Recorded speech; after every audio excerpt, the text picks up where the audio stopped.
Assalamualaikum warahmatullahi wabarakatuh.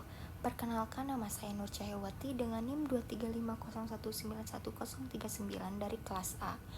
Pada kesempatan ini saya akan mempresentasikan tugas mata kuliah Kimia Medisinal Dasar dengan judul Kajian Penemuan dan Pengembangan Obat Antagonis Ganglion dengan Reseptor Nikotinik sebagai Antihipertensi Lama. Tugas ini disusun untuk memenuhi penugasan mata kuliah Kimia Medisinal Dasar dengan dosen pengampu Ibu Apoteker Rina Anugrah S.Pharm MSI. Pada presentasi ini, saya akan membahas latar belakang hipertensi, peran ganglion otonom, reseptor nikotinik sebagai target obat, hingga mekanisme kerja antagonis ganglion. Berikut ini merupakan materi yang akan saya sampaikan. Sebagai pengantar, kita mulai dari latar belakang. Hipertensi merupakan salah satu penyakit kronis yang menjadi faktor risiko utama terjadi penyakit jantung dan stroke. Pada awal perkembangan terapi hipertensi, pendekatan pengobatan masih berfokus pada sistem saraf otonom. Karena sistem ini berperan penting dalam pengaturan tekanan darah. Salah satu bagian utama dari sistem saraf otonom adalah ganglion otonom yang berfungsi sebagai penghubung antar neuron. Oleh karena itu, ganglion otonom kemudian dijadikan target terapi, khususnya pada kasus hipertensi berat. Selanjutnya kita masuk ke pembahasan mengenai ganglion otonom dan mekanisme biologinya. Ganglion otonom merupakan penghubung antara neuron preganglionik dan neuron pascaganglionik. Neuron preganglionik akan melepaskan neurotransmitter asetilkolin atau ACH. Asetilkolin ini kemudian berikatan dengan reseptor nikotinik atau NACHR yang terdapat di ganglion. Aktivasi saraf diteruskan ke neuron pascaganglionik. Pada jalur simpatis, impuls ini berperan dalam pengaturan tonus pembuluh darah sehingga mempengaruhi tekanan darah. Pada gambar di samping dapat dilihat jalur sistem saraf otonom baik sistem saraf simpatis maupun parasimpatis. Terlihat bahwa neuron preganglionik berasal dari sistem saraf pusat, kemudian melepaskan neurotransmitter asetilkolin atau ACH. Asetilkolin ini berikatan dengan reseptor nikotinik yang terdapat pada ganglion otonom. Setelah impuls diteruskan ke neuron pascaganglionik, barulah sinyal dikirim ke organ target seperti otot polos pembuluh darah. Khusus pada jalur simpatis, neuron pascaganglionik akan melepaskan norepinefrin yang berperan dalam mengatur kontraksi pembuluh darah. Inilah alasan mengapa ganglion otonom memiliki peran penting dalam pengaturan tekanan darah. Setelah memahami peran ganglion otonom, selanjutnya kita bahas reseptor nikotinik sebagai target utama. Reseptor nikotinik neuronal terdapat pada membran neuron pascaganglionik. Reseptor ini termasuk dalam saluran ion ligan terpintu atau ligan gate ion channel. Aktivasi reseptor oleh asetilkolin akan membuka saluran ion. Hal ini memungkinkan masuknya ion natrium dan kalsium. Masuknya ion-ion tersebut menyebabkan depolarisasi dan pembangkitan impuls saraf.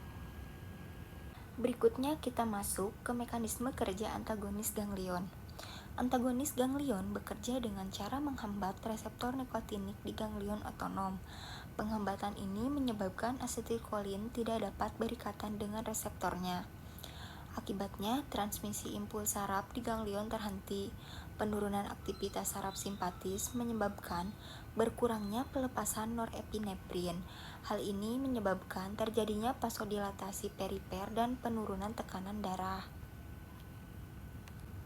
Setelah memahami mekanisme kerjanya, selanjutnya kita bahas peran antagonis ganglion sebagai antihipertensi lama. Antagonis ganglion merupakan salah satu kelompok obat antihipertensi generasi awal. Obat ini bekerja dengan menghambat transmisi impuls saraf di ganglion otonom, terutama pada jalur simpatis. Dengan terhambatnya impuls simpatis, pelepasan norepinefrin pada pembuluh darah akan menurun. Penurunan norepinefrin ini menyebabkan relaksasi otot polos pembuluh darah atau vasodilatasi perifer. Akibatnya, tekanan darah sistemik mengalami penurunan. Namun, karena antagonis ganglion bekerja secara tidak selektif, baik sistem saraf simpatis maupun parasimpatis ikut terhambat. Hal ini menyebabkan munculnya berbagai efek samping sehingga penggunaannya dalam praktik klinis saat ini sangat terbatas. Selanjutnya kita bahas senyawa awal atau lead compound dari antagonis ganglion. Senyawa awal atau lead compound antagonis ganglion adalah tetraetilamonium yang disingkat sebagai TEA. TEA merupakan senyawa amonium sederhana yang memiliki muatan positif. Muatan positif ini sangat penting karena berperan dalam interaksi elektrostatik dengan reseptor nikotinik. Meskipun struktur TEA relatif sederhana, senyawa ini mampu menghambat transmisi impuls di ganglion. Oleh karena itu, TEA digunakan sebagai dasar pengembangan senyawa antagonis ganglion selanjutnya.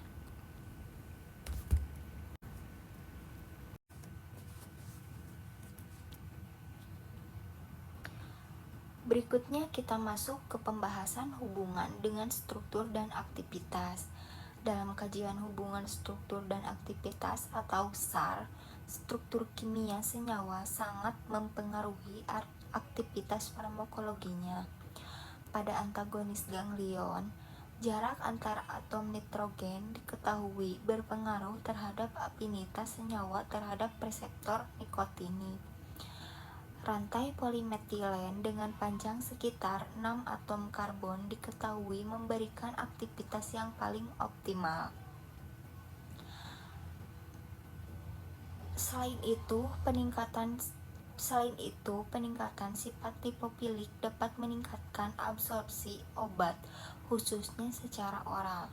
Namun, perubahan struktur juga dapat mempengaruhi selektivitas dan meningkatkan risiko efek samping. Sebagai penutup, kita masuk ke bagian kesimpulan. Antagonis ganglion merupakan antihipertensi generasi awal yang bekerja dengan memblokade reseptor nikotinik di ganglion otonom. Blokade ini menghentikan transmisi impuls simpatis menuju pembuluh darah. Akibatnya terjadi vasodilatasi perifer dan penurunan tekanan darah sistemik.